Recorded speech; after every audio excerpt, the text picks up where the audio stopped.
आप सभी विद्यार्थियों का हार्दिक स्वागत, हार्दिक अभिनंदन। प्रिय विद्यार्थियों, बीए प्रथम वर्ष यानी बीए फर्स्ट ईयर हिंदी साहित्य का आपका फर्स्ट पेपर, जिसमें आज हम तुलसीदास का दूसरा भाग पढ़ेंगे। इससे पहले हमने जो भाग पढ़ा उसमें हमने तुलसीदास के जो रामचरितमानस यानी जानकी जो वाटिका प्रसंग था, उसके बारे में हमने पढ़ा। और भी उसमें से जो शेष रह गया था उसके बारे में पढ़ेंगे। और जो इसका तीसरा भाग हो जाएगा तो उसमें आप देखेंगे कि तुलसीदास के प्रश्नोत्तर जो है वो हम पढ़ेंगे। प्रश्नोत्तर, वैसे एक प्रश्नोत्तर का वीडियो पहले भी पढ़ चुके हैं। इससे पहले के जितने भी वीडियो है वो आपको नोट इसमें प्ले लिस्ट में मिल जाएंगे। जब आप प्ले लिस्ट में जाएंगे तो प्ले लिस्ट में आपको मिल जाएंगे। प्ले लिस्ट में सारे विषयों की बनी हुई है, हिंदी साहित्य की, पॉलिटिकल साइंस की, हिस्ट्री की, general Hindi, general English, geography, सभी विषयों की प्ले लिस्ट में आपको लिस्ट मिल जाएगी। वहां पे आप पढ़ सकते हैं, जिसमें आप जैसे मॉडल पेपर भी मिलेंगे, इसके अलावा आपको क्वेश्चन बैंक भी मिलेंगे, इसके अलावा आपको लेसन्स है वो सारे मिल जाएंगे। तो वहां से आप पढ़ सकते हैं। अगर फिर भी आपको प्राप्त नहीं होता है तो आप कमेंट बॉक्स में जाकर के और जो भी पाठ प्राप्त नहीं हुआ है वो आप लिख दें। बहुत सारे विद्यार्थी है वो काफी समय से ये कह रहे थे कि सर तुलसीदास का अगला पार्ट बनाओ, अगला पार्ट बनाओ। तो अगला पार्ट अब आपके लिए आज ही बनकर तैयार हुआ है। तो अब मैं आपके सामने प्रस्तुत करने का प्रयास करता हूं। इससे पहले हमने पढ़ा था, क्या पढ़ा था? इससे पहले हमने ये पढ़ा था कि जानकी जी यानी सीता जी जो है वो यानी अपनी जनक वाटिका में जाती है। उधर विश्वामित्र के साथ में श्री राम और लक्ष्मण है वो आए हुए होते हैं। और जब वो बाग का निरीक्षण कर रहे होते हैं, राजा जनक का बाग देख रहे होते हैं, उसी समय सीता है वो अपनी सखियों के साथ में वहां पर जाती है। और उनमें से एक सखी है वो श्री राम को देख लेती है। श्री राम और लक्ष्मण को देख करके इतनी मोहित हो जाती है कि वो आकर के सीता को उनकी सुंदरता का वर्णन करती है। और फिर सीता के सामने जब उनकी सुंदरता का वर्णन करती है तो नारी की एक स्वाभाविक यानी स्वाभाविकता को देख करके या स्वाभाविकता के हिसाब से यूं कह सकते हैं कि उसके मन में भी श्री राम के प्रति उनके सौंदर्य को देखने की प्रीति जगती है और वह उन्हें देखने के लिए उतावली हो जाती है। थोड़ी देर में वो उन्हें देख भी लेती है। देखने के बाद में श्री राम और लक्ष्मण जब इधर उधर पेड़ पौधों की या लताओं की ओट में आ जाते हैं तो सीता है वो एक पल भी अपनी दृष्टि से उन्हें ओझल नहीं करना चाहती है और वह अपनी सखियों से एक अलग थलग सी पड़ जाती है। यानी वह सखियां तो जैसे मान लो और काम कर रही होती है, लेकिन सीता का जो ध्यान है वो श्री राम की मूर्ति में समाहित हो जाता है, श्री राम की मूर्ति की तरफ आकर्षित हो जाता है और वह बार बार उस मूर्ति को अपने हृदय में धारण कर लेती है। अब आगे क्या होता है देखिए, आगे देखते हैं। आगे देखिए, आगे क्या होता है कि धरि धीरजु एक आली सयानी, सीता सन बोली गही पानी। सीता सन बोली गही पानी, बहुरी गोर कर ध्यान करेहु, भूप किशोर देख किन लेहु। सकुची शीय तव नयन उगारे, सन्मुख दो रघु सिंह निहारे। नक्सिक देख राम कई शोभा, सुमर बितापनु मन अति शोभा। परवश सखिन लखी जब सीता, भयउ गहरू सब कहि सबिता। पुनि आवऊ एहि बोरियो बैरियों काली, और अस कहि मन बियसी एक आली। गूढ़ गिरा सुनिशिय सकुचानी, भयव विलंब मातु है मानी। और धड़ी बड़ी धीर राम उर आने, फिरी अपनौ उपित बसु जाने। अब क्या है कि धैर्य धीरज एक धैर्य धारण करके और एक सखी है वो सीता के पास आकर के और कहती है, धैर्य धारण करके एक चतुर सखी है वो सीता के पास आती है और सीता का हाथ पकड़ करके, सीता सयानी सनबोली गही पानी, अर्थात पानी का अर्थ यहाँ पर हाथ है, तो उसका हाथ पकड़ करके और कहती है, और वो कहती है कि बहुरी गोरी कर ध्यान करे भूप किशोर देख किन लो। यानी गोरी का ध्यान तो बाद में कर लेना, पहले इन राजकुमारों को देख लो। यानी क्या कहती है कि इसके बाद गोरी का ध्यान कर लेना, पहले राजकुमारों को क्यों नहीं देख लेती। और जब सकुच सीए तब नयन उगारे, और सकुचित होकर के अपनी सखी की बात को सुन करके और सकुचित होती हुई सीता ने जब अपने नेत्र उगाड़े अर्थात नेत्र खोले, सन्मुख दो रघु सिंह निहारे, उन्होंने सामने रघु सिंह अर्थात रघुवंश के दोनों सिंहों को देख करके और अधिक मोहित हो जाती है। नक्सिक देख राम कई शोभा, सुमर पिता पनु मन अति शोभा। जब श्री राम के नक्शिक अर्थात नक्श लेकर के और शिखा तक का जो सौंदर्य श्री राम का उन्होंने देखा, अर्थात संपूर्ण शरीर की जो शोभा और सुंदरता को देखी, तो देख करके पिता द्वारा किए गए प्रण से वह दुखित होने लगी कि पिताजी ने कहीं इतना बड़ा प्रण कर लिया है कि इस प्रकार का राजकुमार जो है वो उस धनुष के सामने कुछ भी नहीं है, यानी ये धनुष नहीं तोड़ पाएंगे। सुमर पिता पनु, पनु मतलब पर्ण, पिता के पर्ण को याद करके और उसके मन में दुख उत्पन्न हुआ। परवश सखी लखी जब सीता, परवश सखी लखी जब सीता, भयउ गहरु सब कही सबिता। जब सखियों ने देखा कि सीता परवश हो गई है, अर्थात सीता का ध्यान है वो गोरी से हट करके और श्री राम में चला गया है, तब भयउ गहरु सब कही सबिता, तब उन्होंने सभी ने सखियों ने कहा कि हमें घर चलना है। यानी जब उसे देखा तो उन्होंने कहा कि इसलिए अब हमें बड़ी देर हो गई है, घर चलना है। पुण्य आबो वही बारियो काली, कल हम इसी समय और आएंगे। और अस कई मन भी हसी है काली, ऐसा कहकर के एक सखी है वो हंस देती है, अर्थात हंसते हुए कहा कि कल और आ जाएंगे। गूढ़ गिरा सुनिश्चिय सकुचानी, गूढ़ गिरा अर्थात गूढ़ गिरा, अर्थात गूढ़ गिरा मतलब रहस्यमय वाणी।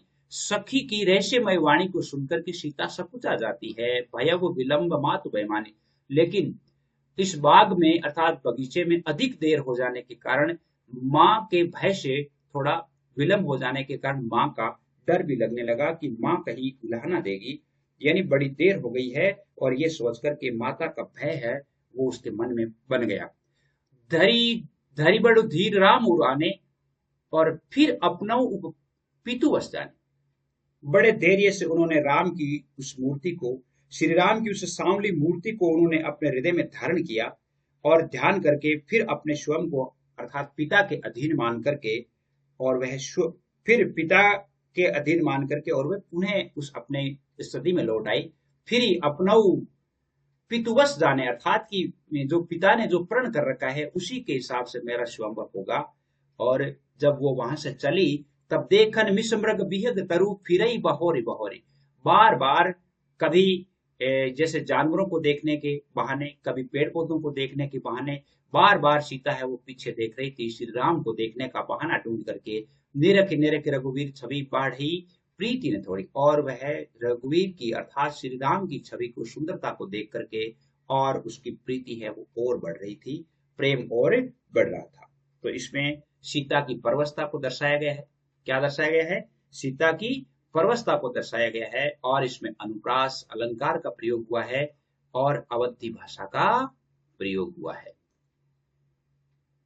अगला देखिए, अगले में है कि जानी कठिन शिव चाप विशूरति, चली राखी उर श्यामल मूरति। जानी कठिन शिव चाप विशूरति, अर्थात उस समय सीता जी शिव के धनुष की कठोरता को जान करके अपने मन में विलाप करती है।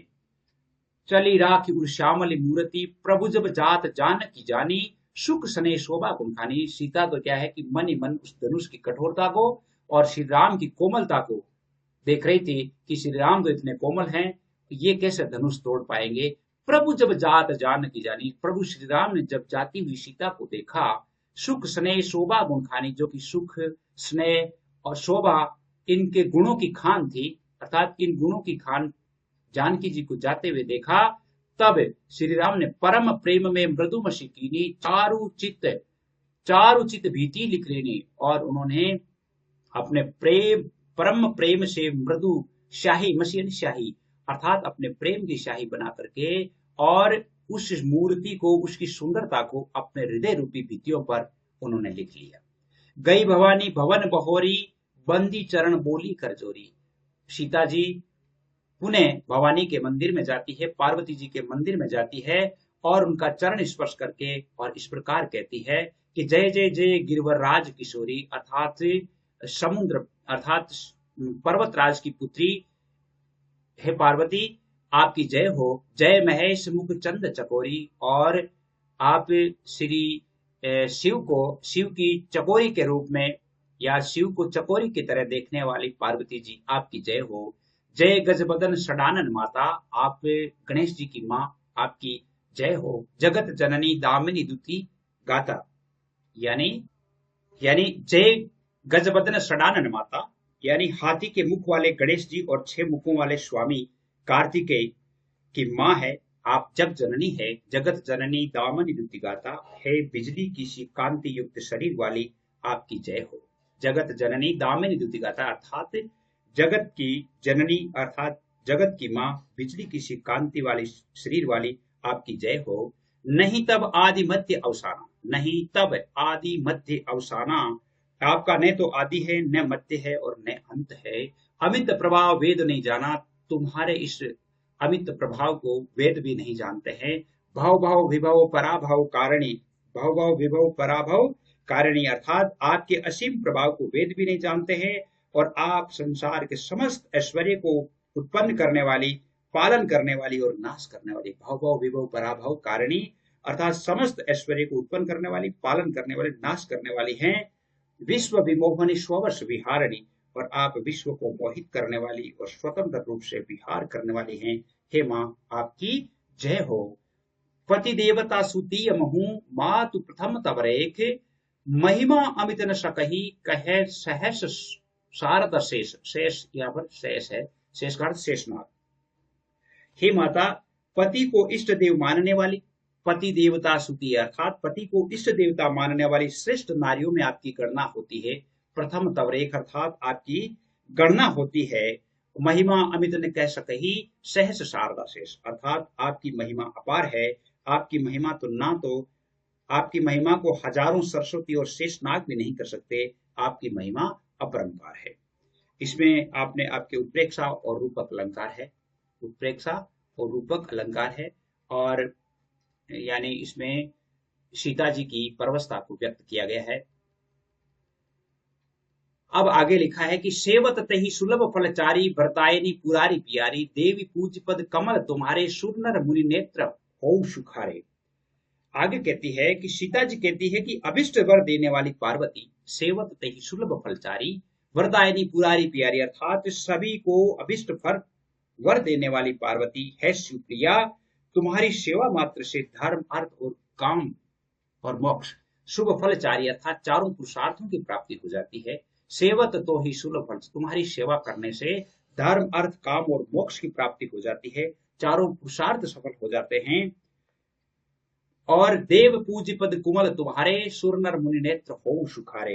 हे देवी, तुम्हारे चरण कमलों की पूजा करके देवता, मनुष्य और मुनिगण सभी आनंदित होते हैं। देवी पूज्य पद कमल तुम्हारे, सुर नर मुनि सब हो सुखारे अर्थात देवता, मनुष्य सभी आपके चरण कमलों की पूजा करके सुखी हो जाते हैं। मोर मनोरथ जानहु नीके, बसहु सदा उर पुर सबहि के। हे देवी, आप मेरी मनोकामना को पूरी तरह से जानती है, क्योंकि आप तो निरंतर सभी के हृदय में निवास करने वाले, बसहु सदा उर पुर सबहि के अर्थात आप तो सभी के हृदय में निवास करने वाली है। कीने प्रकट ने कारण ते ही, अस कहि चरण कह वेदे ही। और उसने कहा, इसलिए इसी कारण मैंने अपनी मनोकामना आपके समक्ष स्पष्ट शब्दों में व्यक्त नहीं की है। कि न प्रकटन कारण दही अर्थात इसीलिए मैंने स्पष्ट नहीं कही है, क्योंकि आप तो हर तरह से जानती हैं, व्यक्त नहीं की है। ऐसा कहकर सीता जी ने अस कही चरण गहे वेदे ही अर्थात सीता जी ने अर्थात पार्वती जी के चरण पकड़ लिए। विनय प्रेम बस भई भवानी, खसी माल मूर्ति मुस्कानी। और पार्वती जी सीता जी के विनय और प्रेम के वश में हो गई। विनय प्रेम बस भई भवानी अर्थात भवानी है वो सीता के प्रेम के वशीभूत हो गई। और खसी माल मूर्ति मुस्कानी, और उसके गले की माला खिसक गई। खसी माल अर्थात माला खिसक गई, मूर्ति और मूर्ति मुस्काने लगी। सीता जी के प्रेम को देख करके वो मूर्ति की जो माला है वो खिसक गई और मूर्ति मुस्कुराने लगी। सादर संग प्रसाद सिर धरेऊ, बोली गोर हिर्षे हरसु ही भयऊ। और यानी इनको देख करके और ऐसा कह करके उन्होंने ऐसा किया, मुस्कुराई और सीता जी आदर पूर्वक प्रसाद रूपी उस माला को अपने सिर पर धारण कर लिया। और परिणाम स्वरूप गौरी जी का हृदय हर्ष से भर गया और गौरी जी बोलती है, सादर सिंह प्रसाद सिंह अर्थात उन्हें आशीर्वाद दे करके और देती हुई पार्वती जी बोलती है, सुनु सी सत्य आशीष हमारी पूज ही मन कामना तुम्हारी। हे सीता, हमारी सच्ची आशीष सुनो, तुम्हारी मनोकामना पूरी होगी। सुनु सी सत्य आशीष हमारी पूज ही मन कामना तुम्हारी अर्थात तुमने जो कामना की है वो तुम्हारी पूरी होगी। नारद वचन सदा सुचि साचा, सोबरो मिलहि चाहू मनु राजा। और उन्होंने कहा कि तुम्हारा जिससे मन अनुरक्त हो गया है वही तुम्हें मिलेगा। तुम्हारा मन जिससे अनुरक्त है वह है सहज, सुंदर और श्यामल शरीर वाले श्री राम तुम्हें वर के रूप में मिलेंगे, वर के रूप में मिलेंगे। वे करुणा निधान सुजान श्री राम तुम्हारे शील और स्नेह को जानते हैं। उन्होंने कहा कि देखिए, मन जाहि राज्य मिले ही सुबर सहज सुंदर श्यामरो, करुणा निधान सुजान शील सनहु जामुन तरावरो। यानी वो तुम्हारे शील, स्नेह को, चरित्र को और सुंदरता को जानते हैं। यही भांति गोरी आशीष सुनु सिय सत्य ही हरणो अली, तुलसी भवानी ही पूजी पुनु पुनि मुदित मन मंदिर चले। और वो कहते हैं कि श्री राम तुम्हारे शील और स्नेह को जानते हैं। इस प्रकार पार्वती के आशीर्वाद को सुनकर सीता समेत सभी सखियां हर्षित हुई। और तुलसीदास जी कहते हैं कि इस प्रकार सीता जी पार्वती का पुनः पूजन करके अभिनंदन मन से राजभवन को लौटी और पूरी मुदित मन चली अर्थात मंदिर अर्थात राजभवन को आ जाती है। जानि गोरी अनुकूल सिय ही हरसुन जाय कही, मंजुल मंगल मूल बाम अंग फरकर लगे। अब क्या हुआ, पार्वती जी को अनुकूल जानकर सीता के हृदय में जो हर्ष उत्पन्न हुआ था, जो खुशी उत्पन्न हुई थी, उसका वर्णन करते हुए नहीं बनता, अर्थात उसका वर्णन ही नहीं किया जा सकता। उस समय सुंदर मंगल के मूल स्वरूप सीता जी के बाएं अंग फड़कने लगे, अर्थात उन्हें अच्छाई के संकेत होने लगे। तो यहाँ पर पार्वती जी की जो परंपरागत स्तुति की जाती है उसका वर्णन किया गया है। इसके अलावा रूपक अनुप्रास अलंकार है, इसमें रूपक और अनुप्रास अलंकार है। भाषा आप जानते ही हैं, इसमें अवधी भाषा का प्रयोग हुआ है। यहां तक तो रामचरितमानस थी। अब हम पढ़ेंगे विनय पत्रिका के कुछ पद। तो विनय पत्रिका के जो मुख्य मुख्य पद है उनको हम पढ़ लेते हैं। देखिए इसका ये एक पद, ते नर नर रूप जीवत भव भंजन पद विमुख अभागी, निशिवासर रुचि पाप अशुचि मन, खलमति मलिन निगम पद त्यागी, नहीं सतसंग भजन नहीं हरि को, श्रवण न राम कथा अनुरागी, सुत बितदार भवन ममता निशि, सोवत अति न कबहू मति जागी, तुलसीदास हरिराम सुधा तजी, सठ हटि पियत विषय विष मांगी, शुकर श्वान श्रगाल सरिस जन, जनमत जगत जननी दुख लागी। अब इसमें ये विनय पत्रिका में लिया गया, तो आप इसको प्रसंग में क्या लिखेंगे? प्रसंग में आपको लिखना है कि प्रस्तुत अवतरण तुलसी द्वारा विरचित विनय पत्रिका के उत्तरार्ध से उद्धृत है।